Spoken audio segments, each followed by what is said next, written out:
ನಮಸ್ಕಾರ ಸ್ನೇಹಿತರೆ, mass Kannada news YouTube ಚಾನಲ್ಗೆ ನಿಮ್ಮೆಲ್ಲರಿಗೆ ಸ್ವಾಗತ. ಜೀ ವಾಹಿನಿಯಲ್ಲಿ ಪ್ರಸಾರವಾಗುತ್ತಿರುವ ಜನಪ್ರಿಯ ಧಾರಾವಾಹಿಯಿರುವ ಮತ್ತು ಟಾಪ್ ರೇಟೆಡ್ ಧಾರಾವಾಹಿಯಿರುವ ಲಕ್ಷ್ಮೀ ನಿವಾಸ ಧಾರಾವಾಹಿಯಲ್ಲಿ ಜಯಂತ್ ಮತ್ತು ಜಾಹ್ನವಿ ಪಾತ್ರಗಳು ಸಾಕಷ್ಟು ಜನಮೆಚ್ಚುಗೆಯನ್ನು ಪಡೆದುಕೊಂಡಿವೆ.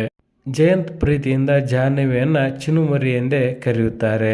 ಚಿನ್ನುಮರಿ ಪಾತ್ರವು ಅಂತ್ಯಗೊಳ್ಳುತ್ತಾ ಎಂಬುದನ್ನು ಇಂದಿನ ವಿಡಿಯೋದಲ್ಲಿ ತೆಗೆದುಕೊಂಡು ಬರೋಣ. ಮೊದಲ ಬಾರಿಗೆ ನಮ್ಮ ವಿಡಿಯೋ ನೋಡ್ತಿದ್ರೆ ಉಚಿತವಾಗಿ ಸಬ್ಸ್ಕ್ರೈಬ್ ಮಾಡಿಕೊಳ್ಳಿ, ಪಕ್ಕದಲ್ಲಿರೋ ಬೆಲ್ ಐಕಾನ್ ಮೇಲೆ ಪ್ರೆಸ್ ಮಾಡಿ. ನೀವು ಸಹಿತ ಈ ಧಾರಾವಾಹಿಯನ್ನು ಇಷ್ಟಪಡ್ತಿದ್ರೆ ಈ ವಿಡಿಯೋಗೆ ತಪ್ಪದೆ ಒಂದು ಲೈಕ್ ಮಾಡಿ. ಲಕ್ಷ್ಮೀ ನಿವಾಸ ಧಾರಾವಾಹಿಯಲ್ಲಿ ಜಾಹ್ನವಿ ಪಾತ್ರವನ್ನು ಚಂದನ ಅನಂತ ಕೃಷ್ಣ ಅವರು ನಡೆಸಿಕೊಂಡು ಹೋಗುತ್ತಿದ್ದಾರೆ. ಸದ್ಯ ಅವರು ಪ್ರತ್ಯಕ್ಷ್ ಎಂಬ ಉದ್ಯಮಿಯ ಜೊತೆ ವಿವಾಹವಾಗಿದ್ದು, ಇನ್ನು ಮುಂದೆ ಧಾರಾವಾಹಿಯನ್ನು ಬಿಡುತ್ತಾರಾ ಎಂಬ ಪ್ರಶ್ನೆಯನ್ನು ಪ್ರೇಕ್ಷಕರು ಕೇಳುತ್ತಿದ್ದಾರೆ. ಅದಕ್ಕೆ ಅವರೇ ಸ್ಪಷ್ಟನೆಯನ್ನು ನೀಡಿದ್ದಾರೆ.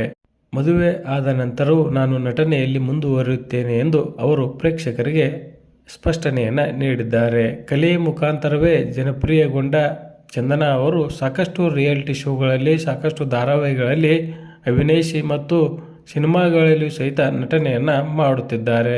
ಸದ್ಯ ಲಕ್ಷ್ಮೀ ನಿವಾಸ ಧಾರಾವಾಹಿಯ ಜೊತೆಗೆ ಸಿನಿಮಾವೊಂದರಲ್ಲಿಯೂ ಸಹಿತ ಚಂದನ ಅವರು ನಟನೆಯನ್ನು ಮಾಡುತ್ತಿದ್ದು, ಈಗ ವೈವಾಹಿಕ ಜೀವನಕ್ಕೆ ಅವರು ಕಾಲಿಟ್ಟಿದ್ದಾರೆ. ಇದರ ಬಗ್ಗೆ ನಿಮ್ಮ ಅನಿಸಿಕೆ, ಅಭಿಪ್ರಾಯವನ್ನು ಕಮೆಂಟ್ ಬಾಕ್ಸಲ್ಲಿ ತಿಳಿಸಿ. ಧನ್ಯವಾದಗಳು. ನಮಸ್ಕಾರ. ಶುಭ ದಿನ.